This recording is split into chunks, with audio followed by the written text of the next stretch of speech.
विश्व शांति दर्शन चैनल में आप सबका हार्दिक अभिनंदन।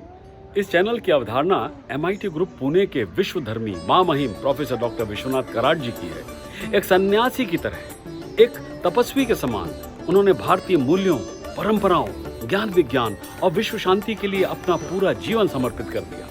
और ये कार्य उन्होंने जाति, पंथ, नस्ल, धर्म और राष्ट्रों की सीमाओं से परे जाकर किया है। इस प्रोग्राम के माध्यम से मैं आपको भारतीय मूल्यों और परंपराओं की वो झांकी दिखा रहा हूं जिसका सत्यापन एक रिसर्च पेपर द्वारा किया गया है। जी हाँ, और इसका श्रेय डॉक्टर के जयलक्ष्मी, एसोसिएट प्रोफेसर हैं वो भाषा विभाग SSOL VIT वेल्लोर में, जो तमिलनाडु में है, उनको जाता है। पिछले एपिसोड में हम चर्चा कर रहे थे भारतीय रिचुअल्स या संस्कारों की।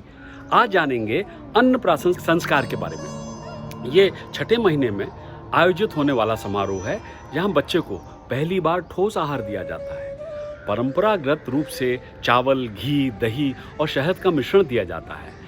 इस समारोह के दौरान पुजारी द्वारा बच्चे के स्वास्थ्य और बच्चे की ताकत के लिए मंत्रों का जाप भी किया जाता है। इसका मतलब ये भी है कि बच्चा सही तरह का खाना खाना सीख रहा है। इस समय बच्चे के दांत भी निकलने लगते हैं और बच्चे का पाचन तंत्र ठोस आहार स्वीकार करने के लिए तैयार हो जाता है। अनाज मूल भोजन है जो बच्चे को पोषण प्राप्त करने में मदद करता है।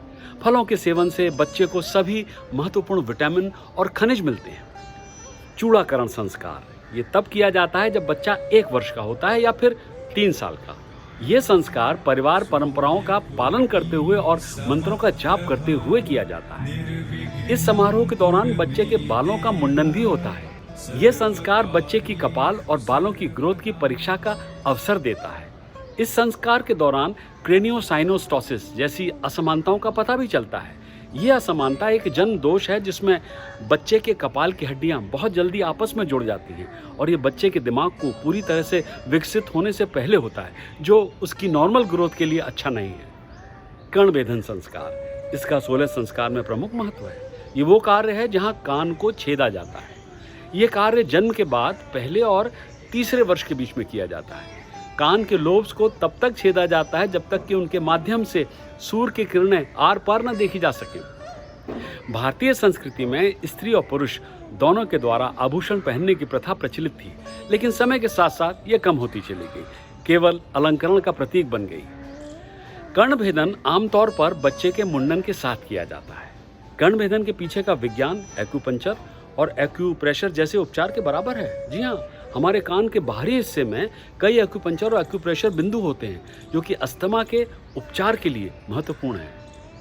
महिलाओं द्वारा सोने के झुमके पहनने से मासिक धर्म या पीरियड्स को नियमित करने में मदद मिलती है और हिस्ट्रिया जैसी समस्या से आराम भी मिलता है। विद्यारंभ संस्कार, उपनयन संस्कार, वेदारंभ संस्कार, केशांत या गोदान संस्कार, संवर्तन आदि अन्य संस्कार हैं जिनका मानव जीवन में बहुत महत्व है। तो इस एपिसोड को यहीं देते हैं विराम। अगली बार जानेंगे मनुष्य जीवन के सबसे महत्वपूर्ण रिचुअल विवाह संस्कार के बारे में। ये एक महत्वपूर्ण संस्कार है जहाँ एक व्यक्ति अपने जीवन के दूसरे चरण में प्रवेश करता है, एक जीवन साथी के साथ अपनी पूरी जिंदगी बिताने का फैसला करता है। तो देखना मत भूलिएगा अगले एपिसोड को, जहाँ मैं आपको बताऊंगा विवाह से संबंधित समारोह के बारे में। लोग चैनल को सब्सक्राइब तो कर रहे हैं, मगर जरा आहिस्ता आहिस्ता। कोई बात नहीं, ताजमहल को बनने में भी तो वक्त लगा था।